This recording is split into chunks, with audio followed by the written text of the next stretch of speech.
thank you so much for joining me this afternoon. You always dress so impeccably. You always have the most beautiful earrings on, and you are such a powerful woman in tourism. So we obviously wanted to make sure that you were part of our I Am Tourism series. Tell us a little bit about you. How did you get into tourism? Where do you work at the moment? What do you do? Thank you very much, Nets. Like you, I'm Zuks Ramasia, current CEO of BARSA. BARSA is the Board of Airline Representatives in South Africa. Now, the current role is that as BARSA, basically, we are one voice. We offer the single voice for all airlines, that African airlines as well as, which means regional, as well as international, that comes into South Africa. Because as airline, when you want to set up in any other country, there'll be things that you may not know that are very important or critical for your operations. So that's where we come in. We are the voice that goes to the government, knocks the door, and try to assist the airlines so that they set up. So we offer that single concerted voice in order to ensure that there's economic activity that is brought by airlines into South Africa. That's what I'm doing from May. So where do I come from? I've got 28 years in aviation. So I am a tourism child, basically. So I started in SAA as a frontline staff in SAA 28 years ago. And I grew through the ranks in SAA without skipping any other voice of promotion, basically. So any step of promotion. So basically, as a flight attendant, management, senior management, GM, and when I left, I was acting CEO. As a GM operations, I think that's where I cut my teeth into EXCO and also really understanding the overview, the overall of operations of South African Airways. I became the acting CEO, and then I left at the end of April this year, and now I'm at BARSA, and I'm doing what I love most, because the whole thing is just being in the space of tourism to ensure that in South Africa the economy, because tourism offers the economic activity, as you know, to contribute 8.6 or 7 into the GDP of the country. It's a very important space to be. And it's exciting now. What I just want to mention is that, yes, when I got into it, it was already, I faced the eye of the storm, because we already started being in lockdown. So the one single thing that was seized with now at my space is to ensure that we return the aircraft back in the sky. Aviators, how they want to be in the sky. So that's what I'm seized with. And that's what, from a person who comes from aviation, it really, it's so sad. It's sad in me that there's no aircraft in the sky. So whatever I'm doing now, all my energy is being expended, not alone, of course, with all the other people like TBCSA, Inbound Recovery, West Grow, everybody, we are working, we're all facing the same direction. We missed the chance to be the first movers in Africa, but we're working on it, that we must be there, and be safe. So when you were younger, when you were a child, did you look up at the skies and think, one day I'm going to be involved in that industry, one day I'm going to be involved in making sure that airplanes are in the sky? How did you fall into aviation in the first place? But you've just said it. I grew up in the dusty street of Vosloorus. So, when the flights come, whether from West Cape Town or whatever, they pass through there. And I used to look up the sky and said, I am going to be there. I'm going to be there one day. So, and truth be told, when I was doing my honors degree, SAA came to our university to show the skills that they have, to showcase the skills that they have. And one of the things, I filled my form immediately there. And 2 months down the line, I was called. I dropped the studies, went in, and worked for SAA, as I say, as a flight attendant. But I think the fact that I already had the first degree, I continued when I was working there as a flight attendant. I got the second degree, and yes, and the rest is history. Because I remember in the interview they asked me, where do you see yourself in 5 years? I said, in management, and there was that laughter, because people, I think there's one job where people, when they get there, flight attendants, they work there for 30 years. They love it. It's a lifestyle on its own. But I just started management, and in 5 years, I was in management, basically. So yeah, that's how it started. And I think that that's, you know, a beautiful story, because when we think about aviation, we think about it being a man's kind of a man's industry. You know, we think about air cargo and we think only men do that. And we think about air traffic control and only men do that. And surely, you know, how did you break that ceiling? How did you have the mentality that actually, no, that's not the case. I'm going to break that ceiling and I'm going to be a manager. What is it about you that has that mindset? It's being curious, because I mean, like I said, people in SAA have got a tenure, especially in operations or flight attendants. They are there for like 30 years or they retire them. So when I got there, and already I thought, okay, there's also distinction. You start at the back of the aircraft and so on and so. Then I thought, no, man, why am I not in front? You know, why I'm not working in front? And they say, no, Doll, it will take you like 10 years. And I started going to, you know, one of the things that I knew is that you need to dazzle your customers and, you know, leave that lasting impression. So I started begging those compliments from, not begging, and getting a lot of compliments from customers. And I challenged management. I said, but if the customers are speaking and saying, I'm doing such a good job, why am I not working in first class or in business class?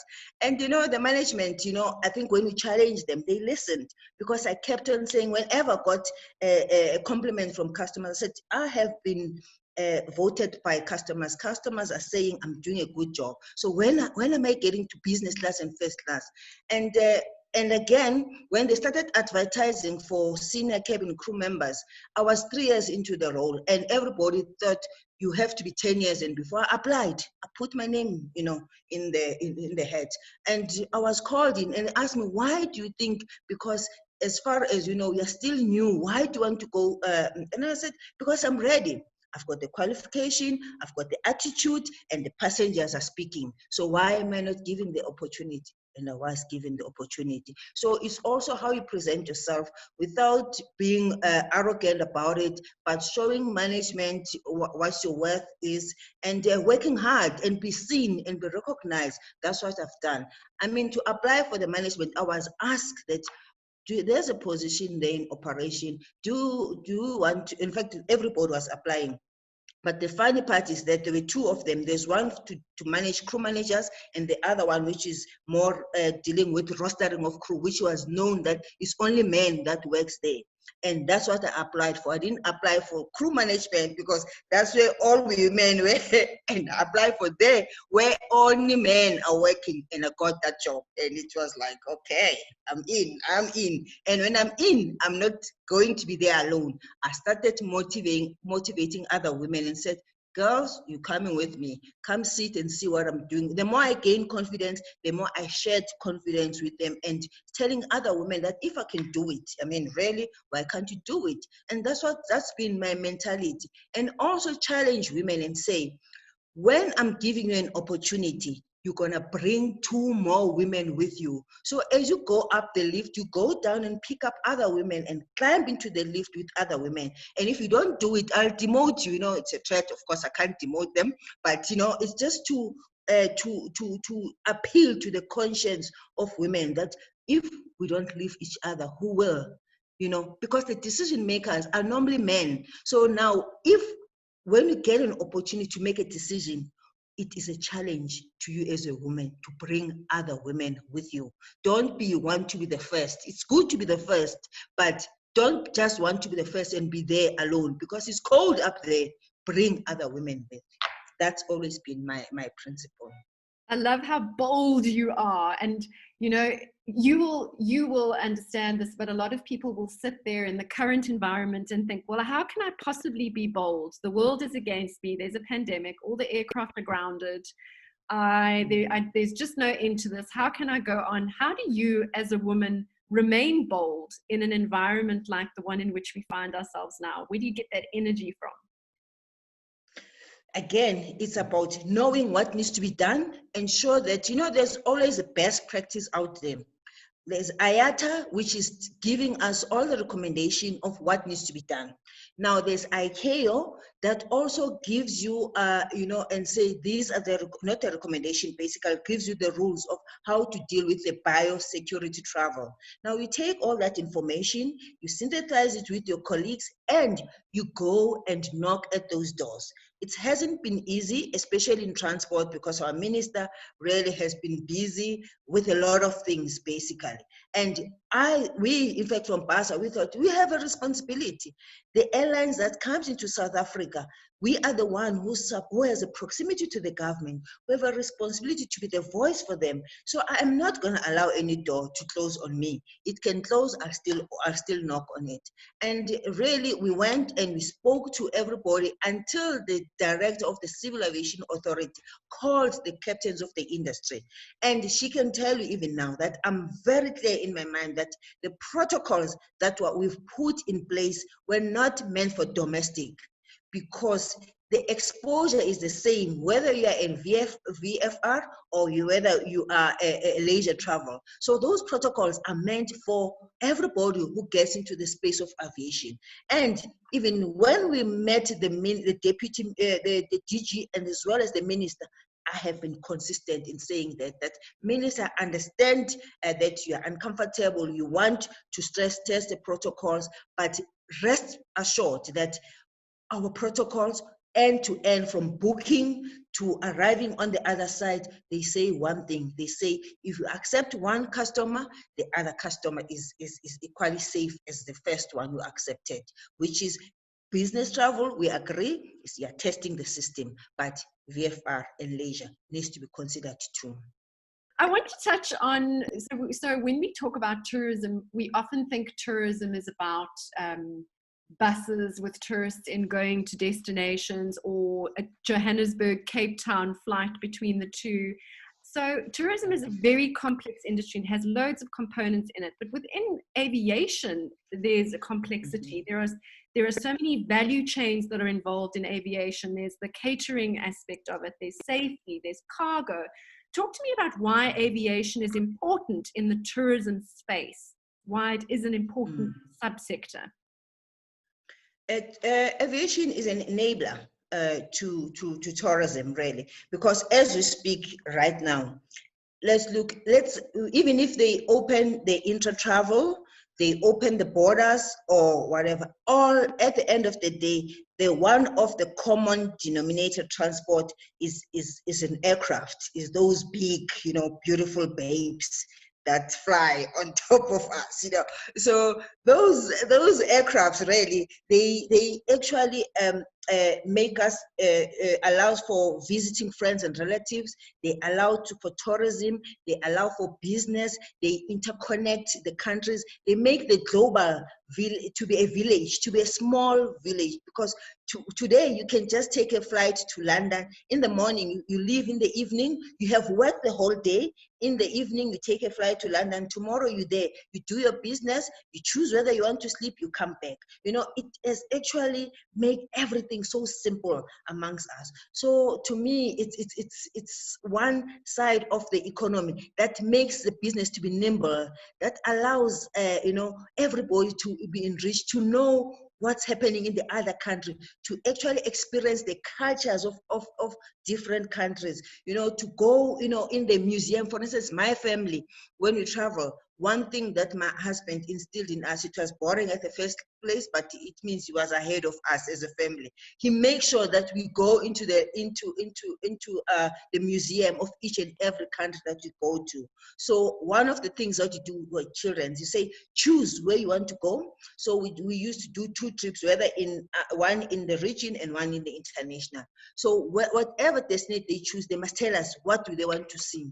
And after that, we tell them that the museum, you must always go to the museum, so that when you come there, you're enriched, you understand the culture, the food, you know what's happening in that country, so that they also gain confidence, even in school, so that when they talk that I've been into Ghana, they must give the end-to-end of what is happening in Ghana. It mustn't be about shopping, no. Yeah, shopping is good at the end of the day, but no, eat the food in Ghana, go to the tourism sites in Ghana, interact with the people in Ghana, do all, everything that is being done in Ghana, so that you become open-minded, as a citizen. So even tourism in South Africa, it's so key, because it's also talking to the SMMEs, because and the youth and the women. There's more women that are in tourism and more youth, and it is vital that you open those borders, because the more we take time, when we look, we would have really killed our economy. So really, okay, that's what I'm seized with. I become very passionate when I talk about this, because it's not all about the commercial aspect of worrying about the aircrafts going up and down. It's about the country, the economy of the country to be viable. Because as I say, when a woman is behind your economy, like it is in tourism, it's bound to thrive. Whatever woman touches, it thrives. And the youth employment is equally important. How do we get more women involved in tourism and in positions like yours, where you have a voice? I speak to so many women in tourism. As you just said, 70% of our industry is women, and so many of these women just do not have a voice. So how do you empower these women? How do they go about getting a voice, in your view? So, as we know, that as the Department of Tourism, as we speak, is led by a woman. And one of the things from 2014, I think there is a tourism section that looks after women and also SMEs. So the important thing is that when you are entrusted with a position of power, like I already mentioned, that you have a responsibility to empower other women, to bring them in, to make them, shadow you, to encourage, to make them know that it's achievable, it can be done. And I always say to people, if I've done it, why can't you do it? So we have that responsibility. It's not, we're not doing anybody a favor, we're doing ourselves actually a favor, because you need to pass on the baton. Nothing should revolve around you. Everything must revolve about building the communities, because building, women are the tenant of building the communities from a long time ago. If you remember, even in the rural areas, men used to leave women and come to Gauteng to come and work. The women kept the home fires burning. That's how women are made that way. They don't only look after themselves, they look after the community. You empower women, you empower the community. So that's what we need to be doing. And especially if you have really broke the ceiling, you have even more responsibility than anybody else to do the right thing and the responsible thing. Make sure that you take with you other women and empower them. Zuks, I could speak to you all day, but I'm going to ask you one last question, because I know you're a busy lady, and that is to your 12-year-old self in Vosloorus. If you could speak to her today, and she was looking at you and she was looking up at the sky and seeing those airplanes flying over, what would you say to her to motivate her to get into tourism and to stay in tourism and to take women to higher heights like you have done? So, and that's what I have always been doing. So when I was SAA, I would even take, SAA has got what you call a Vulindlela track, whereby you take flight attendants, pilots, ground staff and everything, and you show them that from when these things, you need to start it from before they choose courses. Because when they choose courses, they must know that they're choosing courses that are going to give them a leverage in life. So for instance, math and science, and tourism and all that. Then you put them and you say, look, these are the people that are like me and you, and they've made it. I am where I am because I did not sit back and think these things will come true. It's true hard work. It's true curiosity. So there's a say that says, okay, it's a slang, so meaning that if you're going to sit there in the corner and watch and think things will just be handed to you on a silver platter, it's not going to happen. You also need to raise your voice. You also need to raise your hand and say, I am here. Notice I am here. Like I already mentioned to you at the beginning, that's what I did. I took the letters that were coming from customers and said, our customers have spoken. management, I want to work in front. I want to serve those customers in front. So nothing just is handed on a silver platter, Natalie.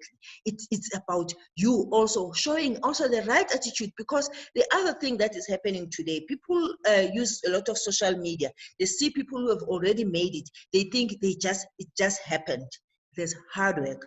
Those people like Bonang and everybody, is because they are doing a lot of work every day to reinvent themselves, to also, look at your brand as a person and say, what is it that I'm going to do differently that is going to make me to be different from the next person? So that's what I would challenge that people, that, you know what, you need to know what you want, and you need to make sure that you excel in whatever craft that you choose. And if you choose aviation, you have role models. We are here, we'll give you the tips, but you have to do more than we've done, because things are changing every time. There may be things that we relied on that are no longer relevant today. So your challenge is to go and look, what can I do that is possible, that will springboard me and make me a better person tomorrow. And of course, the main thing is that we are there to give you tips wherever we can and support you and be cheerleaders behind you and say, you can do it. It has been done before, so there's nothing new.